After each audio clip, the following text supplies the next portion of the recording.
I wonder what the heirs are talking about. I've rarely seen all three of them come together. It's a good sign that they can all talk together. You and I, we're just add-ons in a way. Let's not get mixed up in their family business. I agree, but still, I'm curious seeing them like this. That's all I wanted to say. And then, I don't like whispering.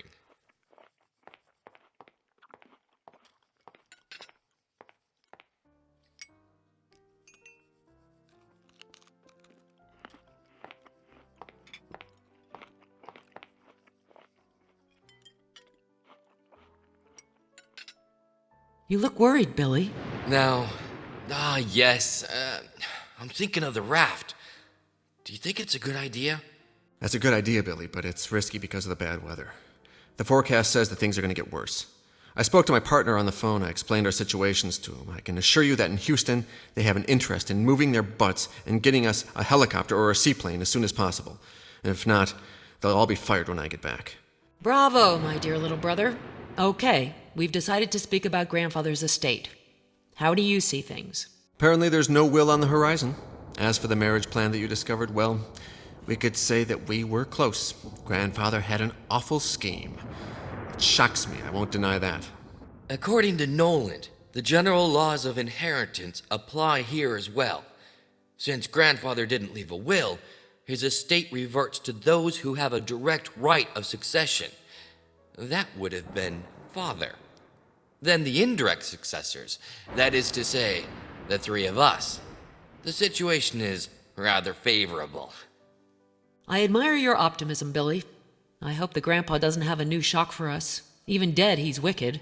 I am of Billy's opinion. I don't think we have to worry too much about the estate. My worry is elsewhere. We absolutely have to get off of this island.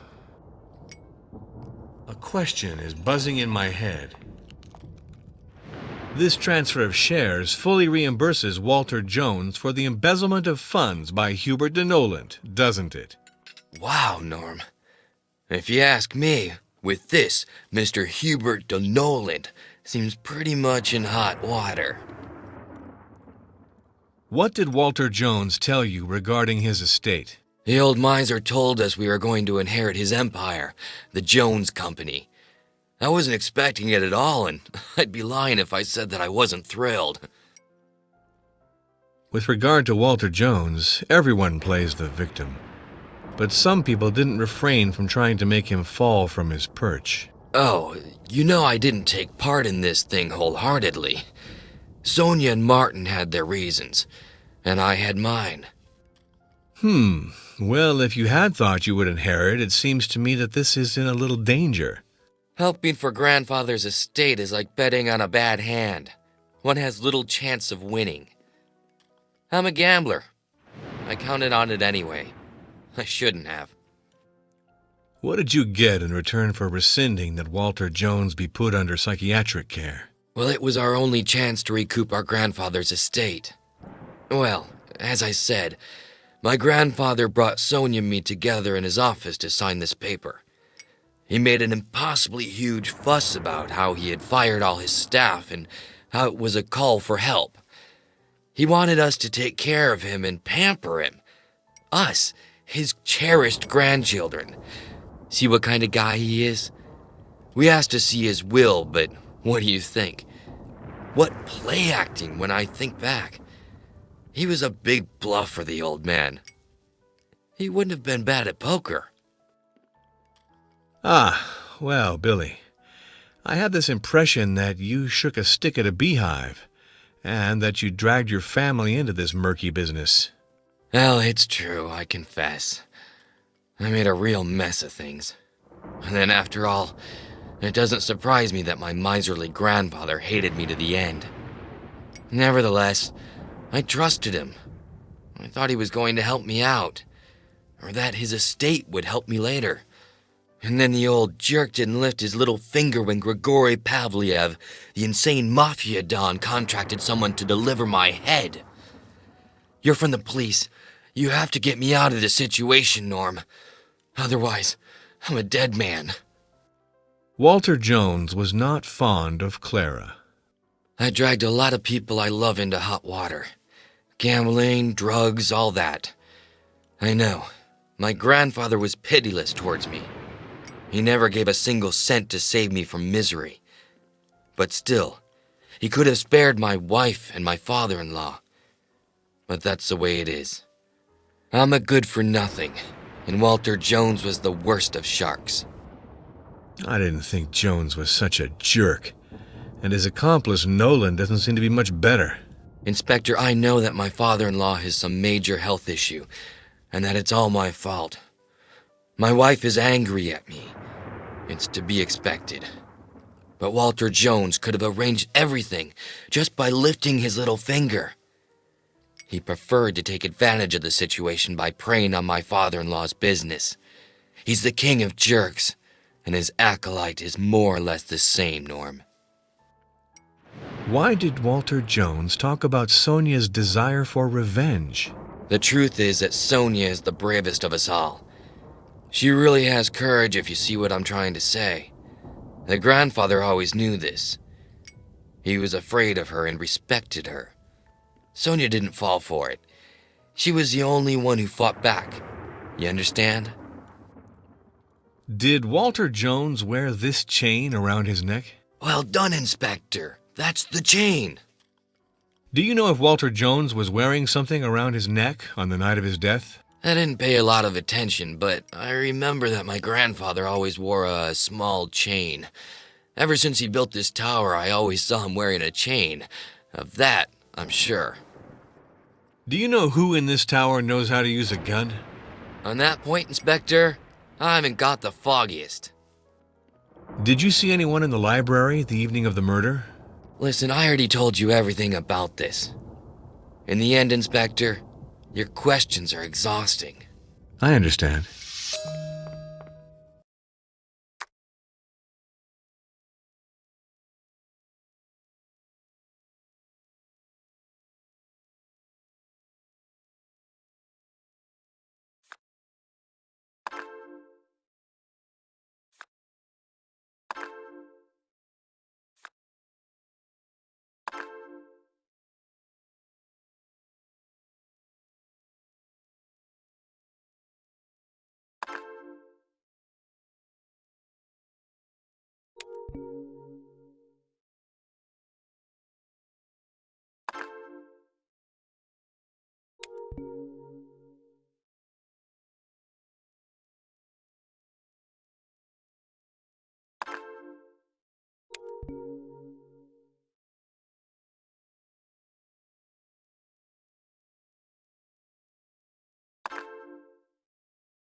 The clues do not match.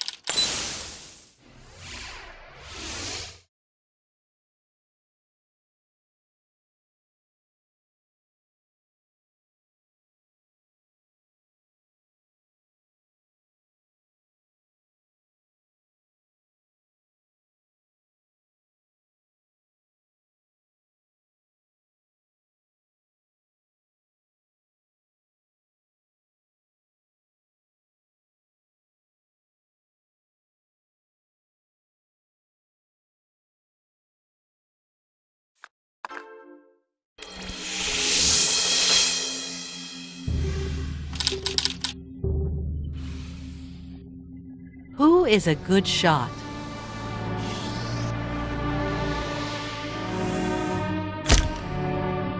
Lorenzo, Marco, Nolan, Billy, and Sonia are good shots.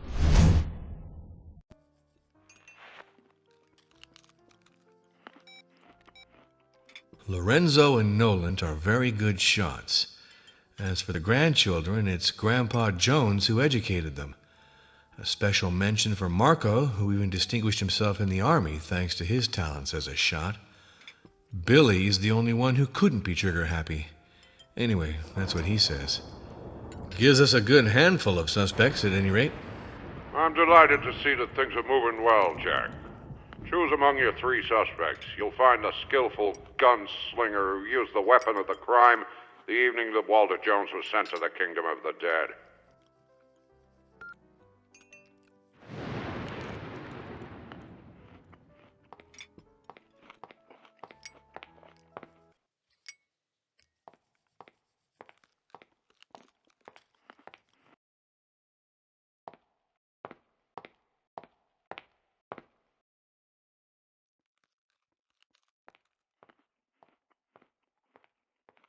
Just one question. I won't be here for long. Sonia told me that you had advised her to put Walter Jones under psychiatric care? I acknowledge this without shame, Inspector. I supported the steps taken by Walter's grandchildren in the interests of the entire Jones family.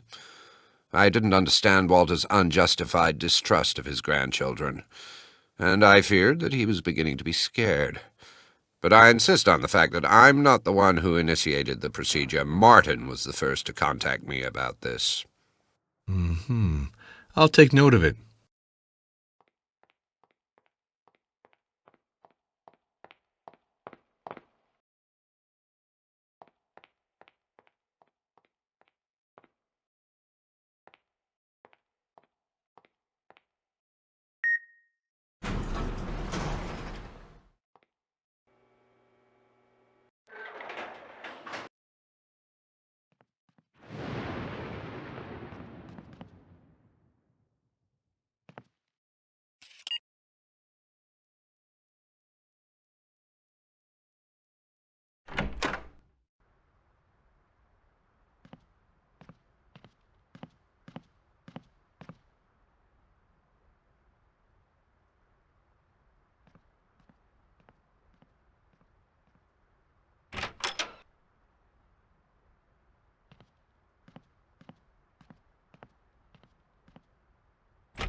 This could be useful.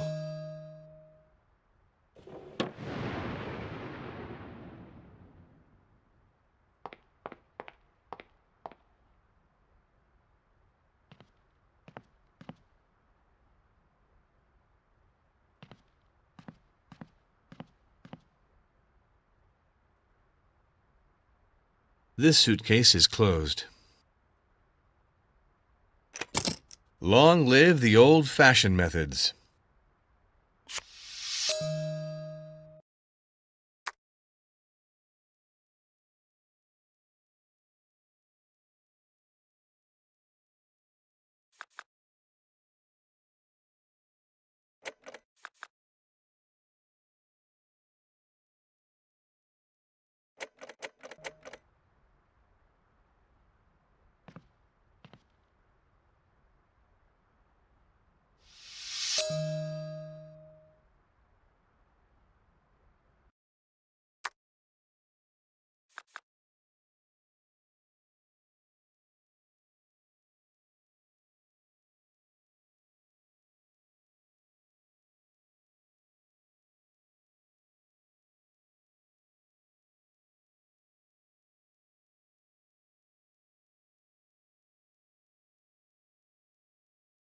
This marriage speech is destined, above all, for Jones's grandchildren. Not very romantic for the bride or for Colio.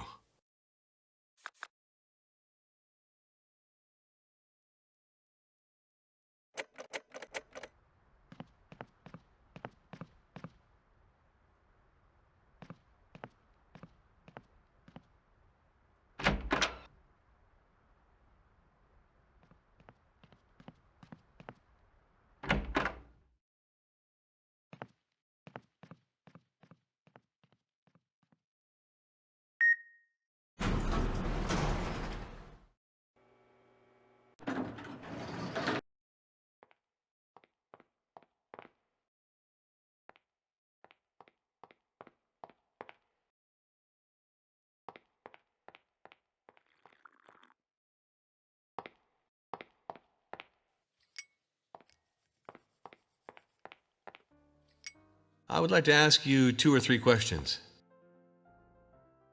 Tell me what this object was doing in your suite. Okay, Mr. Norm, I'll tell you everything. Around 11:30 p.m., Billy and I went down to go in search of our grandfather.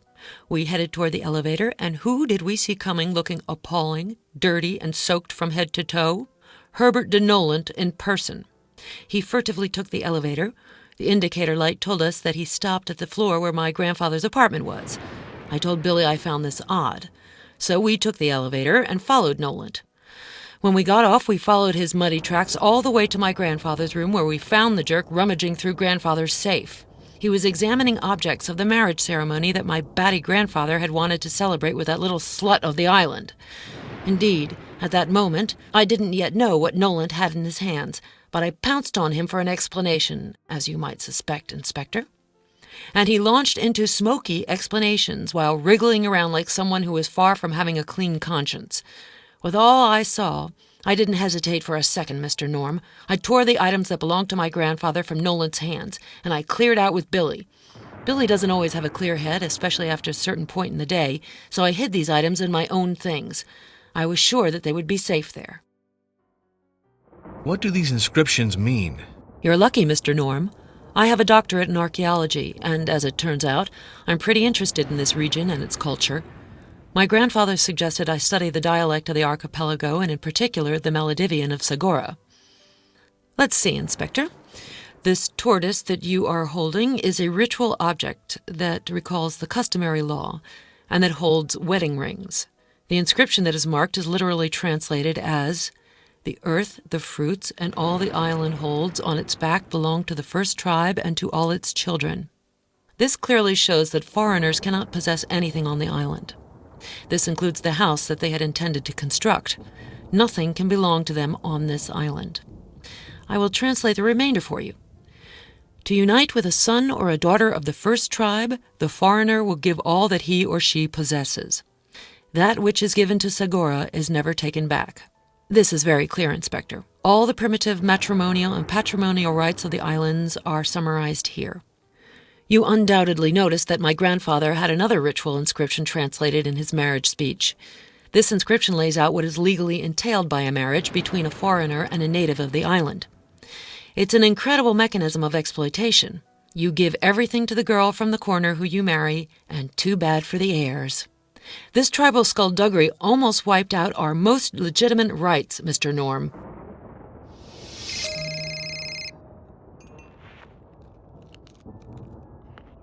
Jack, I can't believe this. I've left like 15 messages. You're going to think I'm crazy. But I'm waiting for you at the restaurant. I mean, you know how hard it was to get these reservations? Jack? Don't hang up, please. I'll get more privacy to talk to you. It's going to be longer than I had hoped, my beautiful. The inquiry is a little complicated. I mean, where are you? I don't understand what's going on. I've been calling you. I left. I drove. I had to take the car over, and I had to have the whole oil thing. And I got to tell you about that because this bill is just crazy. You won't believe how much he's trying to dig us for. Listen, the fellow was killed by a bullet, and as a result, I've got almost 10 suspects on my hands. I'm doing my best and my quickest, my beautiful. Yes, I promise you, I'm thinking of you. Of course, I love you.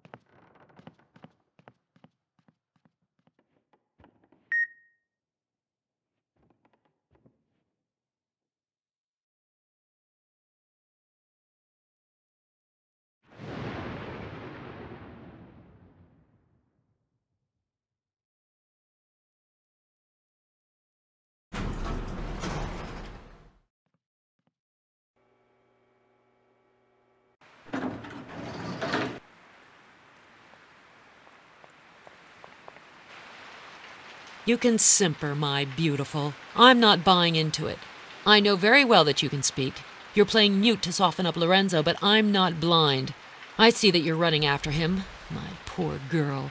But Lorenzo only feels pity for you. Do you understand that?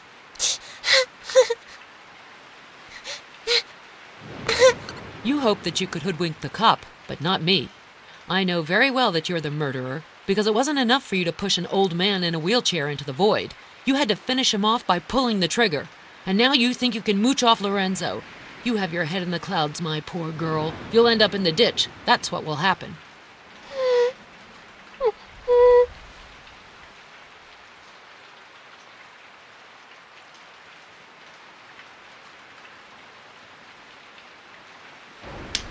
bitch. You'll pay me back for that.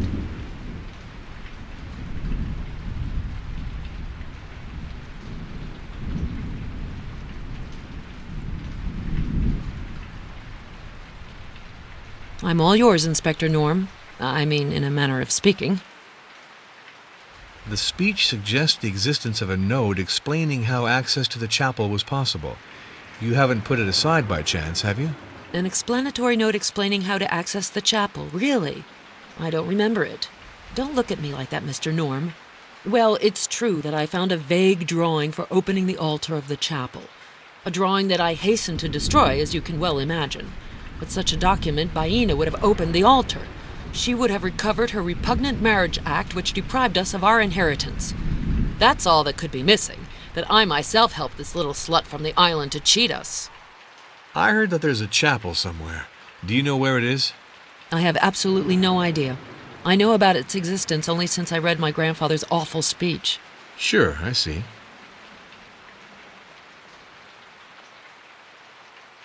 I warn you, the rules have changed.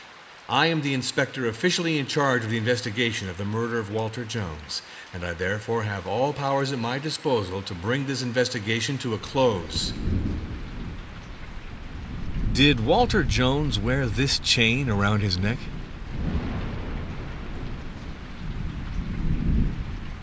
The autopsy makes me think that Walter Jones was killed by a bullet in the back, and not as a result of his fall from the Tortoise Belvedere. I therefore owe you an apology, miss. I think that you had no connection with his death. Do you know if Walter Jones was wearing something around his neck on the night of his death?